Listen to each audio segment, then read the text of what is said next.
तारीख पे तारीख, तारीख पे तारीख, तारीख पे तारीख मिलती रही माय लॉर्ड.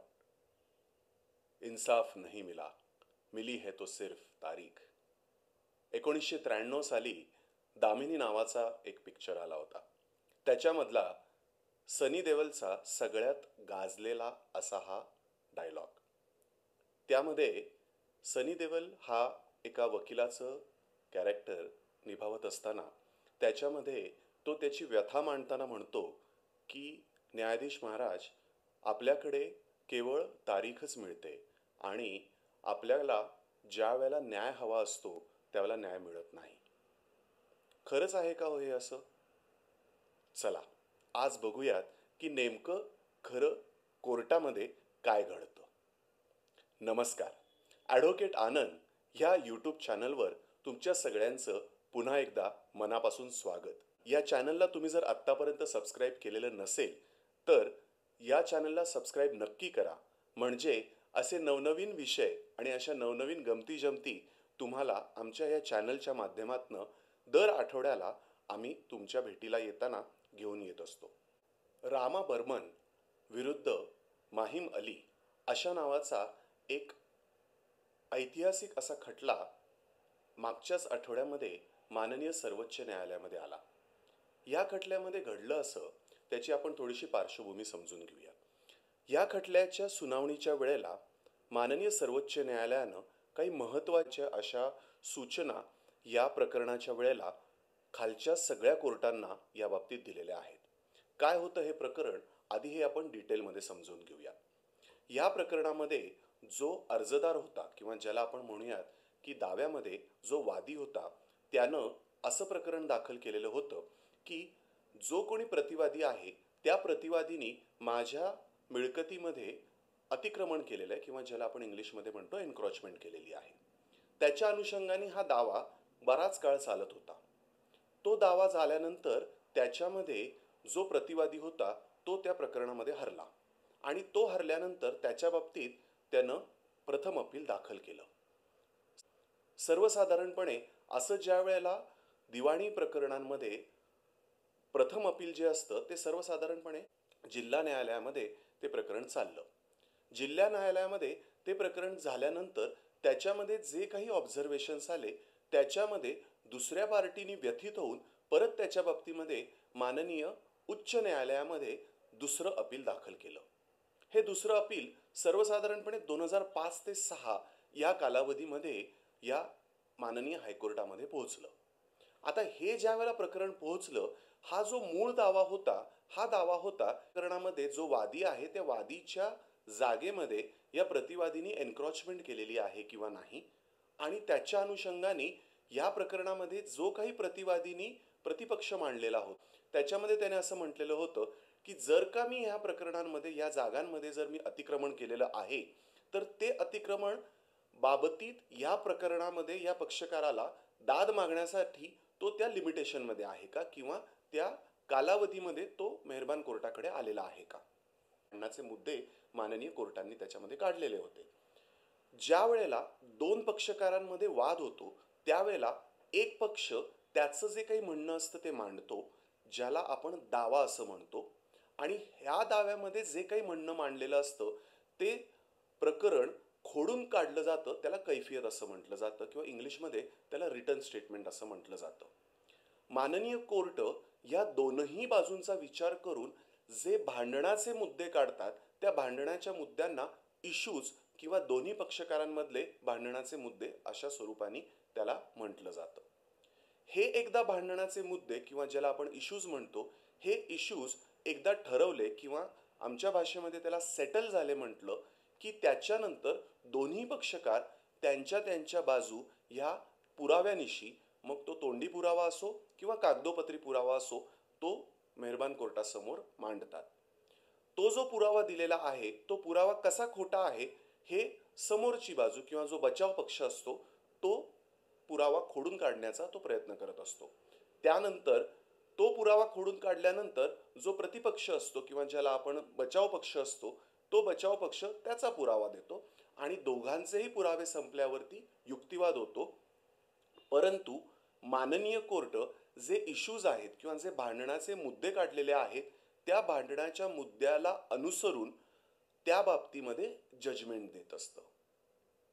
हे एकदा जजमेंट आल्यानंतर ज्या वेळेला एखादा पक्षकार या बाबतीत व्यथित होतो, तो ज्या वेळेला अपिलामध्ये जातो, तर अपिलामध्ये गेल्यानंतर हे जे भांडणाचे मुद्दे आहेत याला अनुसरूनच त्याला वरच्या कोर्टामध्ये दाद मागण्याचा अधिकार असतो.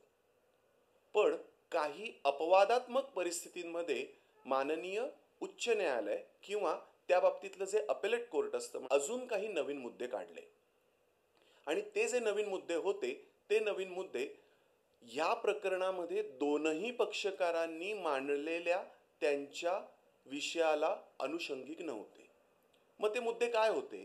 तर ते मुद्दे असे होते, त्यावेळेला ही जागा कसण्यासाठी दिलेली होती, तर ती जागा त्याने अजून दुसऱ्या माणसाला, अजून तिराहित माणसाला त्यानं ती वापरण्यासाठी दिलेली होती किंवा कशी. आणि त्याच्या अनुषंगाने माननीय हायकोर्टाने त्याच्यामध्ये 2006, 2007, 2014 आणि 2015 अशा वेगवेगळ्या वेळेला नवनवीन भांडणाचे मुद्दे त्याच्यामध्ये आहेत असं त्याच्यामध्ये ऑब्झर्वेशन केलं. आता ह्याच्यामध्ये दोन महत्त्वाचे भाग तुम्हाला लक्षात घेणं गरजेचं आहे. भांडणाचे मुद्दे हे मूळतः फॅक्ट्स किंवा त्या बाबतीतल्या असणाऱ्या वस्तुस्थितीजन्य भाषणावर किंवा भाष्यावर केलेले असतात.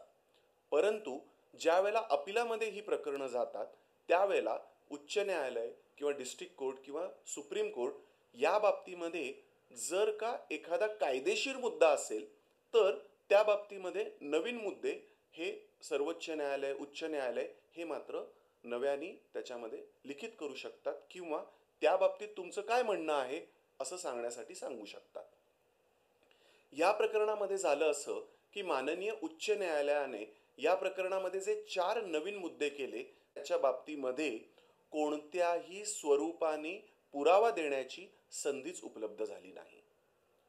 मूळतः या बाबतीमधला जो सगळा विषय असतो तो ऑर्डर 4125, ऑर्डर 4127 ह्याच्या अनुषंगाने हे नवनवीन मुद्दे अशा अपिलामध्ये आणले जातात. त्या बाबतीत माननीय हायकोर्टाने ज्या वेळेला आदेश केला त्याला व्यथित होऊन होता. त्या बाबतीत माननीय हायकोर्टाने ज्या वेळेला आदेश केला त्या बाबतीत व्यथित होऊन पलीकडच्या पार्टीनी सुप्रीम कोर्टामध्ये धाव घेतली. सुप्रीम कोर्टाने मात्र ह्या प्रकरणामध्ये अत्यंत स्पष्ट पद्धतीने सांगितलेलं आहे की जर असा कोणताही वादाचा मुद्दा दोनही पक्षांनी जर का कोर्टासमोर आणलेला नसेल तर ज्या वेळेला हे प्रकरण अपिलात आलेलं आहे तर त्यावेळेला नवीन नवीन मुद्दे असे अपेलेट कोर्टाने त्या बाबतीत आणू नयेत.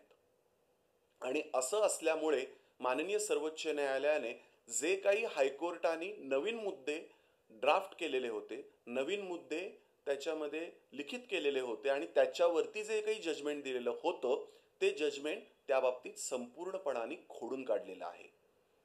आता हे महत्त्वाचं का आहे हे तुम्ही लक्षात घ्या. देव करो कुणालाही कोर्टामध्ये अशा पद्धतीने दाव्यासाठी किंवा भांडणासाठी जाण्याची परिस्थिती न येवो. पण जर ती परिस्थिती आली तर तुम्हाला जर का हे जुजबी ज्ञान जर नसेल, या जुजबी ज्ञाना व्यतिरिक्त जर तुम्ही कोर्टामध्ये गेलात तर तुमची मात्र त्या केसमध्ये फरफट होऊ शकते. आणि त्यावेळेला जे काही तुमचे वादाचे मुद्दे आहेत, जे काही तुमचे बचाव पक्षाचे मुद्दे आहेत ते तुम्ही पहिल्या पायरीवरच तुमच्या वकील साहेबांना किंवा वकिलांना तुम्ही सांगणं अत्यंत गरजेचं आहे. आणि ते तुम्ही तुमच्या दाव्यामध्ये किंवा तुम्ही तुमच्या कैफियतीमध्ये मांडणं गरजेचं आहे.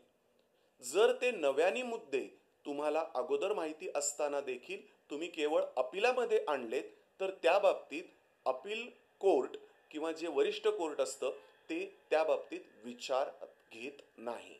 आणि ते जर असे विचारात घेतले नाहीत तर तुमच्याकडे सुंदर बचाव असून किंवा तुमची जर केस जरी चांगली असली तरी देखील तुम्ही या प्रकरणांमध्ये हरण्याचे चान्सेस वाढत असतात. आणि त्यामुळे हे जे काही जुजबी ज्ञान आहे हे तुम्हाला देखील असणं गरजेचं आहे. आजचा जो हा व्हिडिओ आहे त्याच्या डिस्क्रिप्शन बॉक्समध्ये आम्ही ह्या माननीय सर्वोच्च न्यायालयाच्या ऑर्डरची प्रत ही तुम्हाला PDF स्वरूपामध्ये उपलब्ध करून दिलेली आहे. ही तुम्ही तुमच्याकडे ठेवणं गरजेची आहे जर तुमचं कुठलंही प्रकरण कोर्टामध्ये आज मितीला प्रलंबित असेल, जेणेकरून भविष्यामध्ये तुम्हाला अशा स्वरूपाने डॉजबॉल होण्याची किंवा परत परत कोर्टाची पायरी चढण्याची परिस्थिती येऊ नये. कारण होतं असं की आत्ताचं जे मी प्रकरण तुम्हाला सांगितलं त्याच्यामध्ये सर्वोच्च न्यायालयानं हायकोर्टाचा जो काही निकाल होता तो हायकोर्टाचा निकाल संपूर्णपणे पुसून टाकला आणि त्यावेळेला त्यांनी ते प्रकरण परत हायकोर्टाकडे वर्ग करत असं सांगितलं की हे जे प्रकरण आहे या प्रकरणाला या अगोदरच खूप विलंब झालेला आहे. त्यामुळे हायकोर्टाने कुठल्याही पद्धतीने नवीन मुद्दे न काढता या बाबतीमध्ये एक्सपिडिशियसली किंवा ताबडतोब किंवा तत्परतेने याच्यामध्ये आदेश देणं गरजेचं आहे. आणि यदाकदाचित जर का माननीय कोर्टाला एखादा न्यायाच्या दृष्टीने महत्त्वाचा जर मुद्दा वाटला तर दोनही पक्षकारांना त्यांची बाजू मांडण्याची संधी द्यावी अशा पद्धतीचे आदेश दिले. आणि त्याचबरोबर ज्या काही परिस्थिती आहेत त्याच्या बाबतीतली स्टेटस को किंवा त्याच्या बाबतीतली जैसे ते परिस्थिती ही कोणत्याही पक्षांनी त्या बाबतीत हलवू नये किंवा कोणत्याही पक्षकारांनी त्यामध्ये काहीतरी वेगळेपण आणू नये हा देखील आदेश माननीय सर्वोच्च न्यायालयाने निर्देशित केलेला आहे. म्हणजे जर तुम्ही नीट बघितलं तर कोणत्याही केलेल्या चुकीला या प्रकरणांमध्ये माननीय सर्वोच्च न्यायालयानं बॅलन्स साधलेला आपल्याला किंवा समतोल साधलेला हा दिसून येतो. आणि हे अशासाठी महत्त्वाचं ठरतं कारण या सगळ्या प्रकरणांमध्ये हे जे रिपोर्टेबल ऑर्डर जी आलेली आहे त्याच्यामध्ये माननीय सर्वोच्च न्यायालयाने परत एकदा उद्धृत असं केलेलं आहे की कोणीही जर नवीन अपिलामध्ये नवीन विषय आणण्याचा प्रयत्न केला तर त्या बाबतीत त्या अपिलार्थी कोर्टाने किंवा त्या अपिलाच्या बाबतीत सुनावणी घेणाऱ्या न्यायाधीश महाराजांनी या बाबतीत परत नवीन एखादा इश्यू तयार करण्याची गरज उद्भवत नाही. जर तुम्हाला आजचा व्हिडिओ आवडला असेल तर या व्हिडिओला लाईक नक्की करा कारण तुम्ही केलेल्या लाईकवरून आम्हाला निश्चितच कळतं की तुम्हाला कोणत्या स्वरूपाचे विषय ऐकायला आवडतात. तर चला भेटूयात पुढच्या आठवड्यात. या आठवड्यामध्ये आपल्या सगळ्यांच्या घरी बाप्पाचं आगमन होणार आहे. सो आपण लवकरच भेटूयात. गणपती बाप्पा मोरया.